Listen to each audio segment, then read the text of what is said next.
ევროპარლამენტის მიერ საქართველოს შესახებ მიღებული ანგარიში ხელისუფლებასა და ოპოზიციას შორის მორიგი პოლიტიკური დაპირისპირების მიზეზი გახდა. ოპოზიციის შეფასებით დოკუმენტი ქვეყანაში არსებულ დემოკრატიულ გამოწვევებსა და ბოლო წლების პოლიტიკურ პროცესებს რეალისტურად ასახავს. მათი აზრით, ანგარიში წარმოდგენილი კრიტიკა საქართველოში არსებული ვითარების შესაბამისია. მმართველი გუნდი ამ შეფასებებს არ ეთანხმება და დოკუმენტს პოლიტიკურად მიკერძოებულად მიიჩნევს. ამბობენ, რომ საქართველოში პოლიტიკური ნიშნით არავინ დაუპატიმრებიათ და ქვეყანაში ყველაფერი წესრიგშია. არადა დოკუმენტი 2024 წლის საპარლამენტო არჩევნები გაყალბებულადაა შეფასებული. საუბარია ქვეყნის ანტიდემოკრატიულ სვლაზე, პოლიტპატიმრებსა და შეცვლილ საგარეო კურსზე. ხელისუფლების წარმომადგენლების განცხადებით, ქვეყანაში პოლიტიკური დევნა არ მიმდინარეობს და სახელმწიფო ინსტიტუტები სრულფასოვნად ფუნქციონირებს. სალომე ჯაფარიძე განაგზობს თემაზე საუბარს. სალომე, გისმენთ.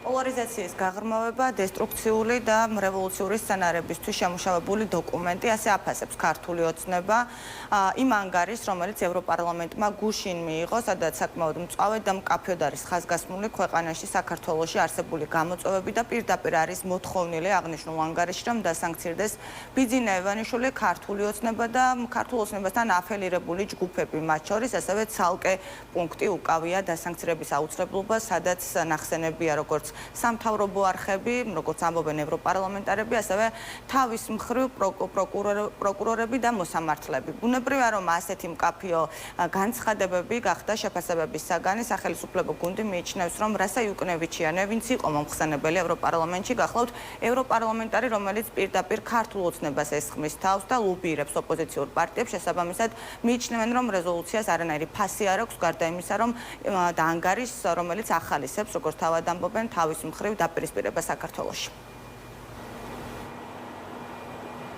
რევოლუციური სცენარის ერთ-ერთი სერიოზული ახალი მიმართულება, ვინაიდან ძველმა ვერცერთმა მიმართულებამ ვერ გაამართლა. უნდა დაისაჯოს ყველა ის, ვისაც არ უნდა დაუჯეროს მარტა კოსის თუ კობილიუსის თუ იუკნევიჩიანის მითითებებს. საზოგადოების დაპირისპირების სცენარი დღის წესრიგიდან არ მოხსნილა. ამაზე საუბრობდნენ საგარეო საქმეთა მინისტრები, ზოგიერთი ევროპული ქვეყნის რუსთაველის პროსპექტზე.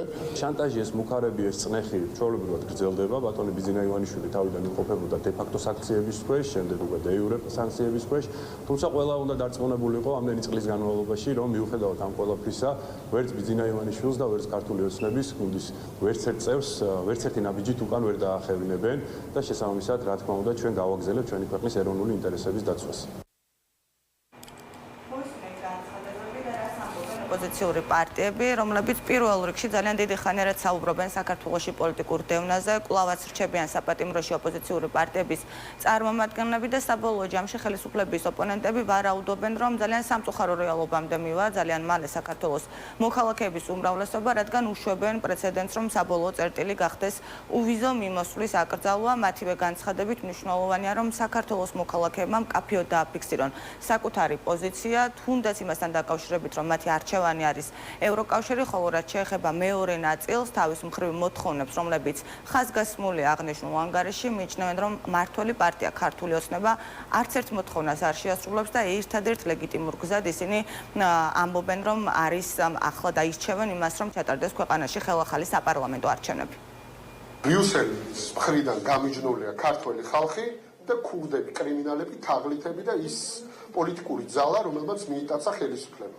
ამის კონკრეტული მაგალითია ის, რომ ქართული ოცნების წევრები ვეღარ იყენებენ დიპლომატიურ პასპორტებს და მათ მიმართ სასანქციო პოლიტიკა გრძელდება, ღრმავდება და კი იქნება კიდევ არაერთი გადაწყვეტილება მწვავე. თუ იქნა გადაწყვეტილებები მიღებული ისეთი, რომელიც შეუქცევადი იქნება, მე მნიშვნელობა არ ექნება რას იზავს ბიძინა ივანიშვილი. ამიტომ უსმინოს საკუთარ ინტერესებს და არა მისი სამარცხვინო მარიონეტული მთავრობის ინტერესებს. ბუნებრივია, ყობახიძე სჭირდება ივანიშვილი აქ. გინდა დასანქცირებული, გინდა დასჯილი. ივანიშვილი თუ ამისთვის წირავს საკუთარ თავს და საკუთარ ოჯახს, რომ ყობახიძე იყოს პრემიერ-მინისტრი, ის რომ შეიძლება გარკვეულ სხვადასხვა ტიპის მექანიზმებზე იყოს საუბარი, რომ უფრო მეტად მოხდეს ქართულ ოცნებასთან დაკავშირებული ადამიანების და რეჟიმთან დაკავშირებული ადამიანების სანქცირება, ეს არის ცალკე საკითხი, რაც შეეხება ზოგადად საქართველოს მოქალაქეების დაყოფა სხვადასხვა, ასე ვთქვათ, სეგმენტებად ჩვენთვის ეს არ არის მისაღები და ჩვენ გავაგრძელებთ ძალიან კონკრეტულ მუშაობას ჩვენს პარტნიორებთან იმაზე, რომ საქართველოს მოქალაქეებს არ შეუჩერდეთ უვიზო მიმართულება. მოვისმინეთ განცხადებები საბოლოო ჯამში ანგარიში, რომელიც მიიღო ევროპარლამენტმა, საკმაოდ კრიტიკულია. ბუნებრივია, რომ ეს არის სარეკომენდაციო ხასიათით, თუმცა ახლა საინტერესოა გაითვალისწინებს თუ არა ამ რეკომენდაციას ევროკავშირის წარმომადგენელი ქვეყნები და მათ შორის ევროსაბჭო.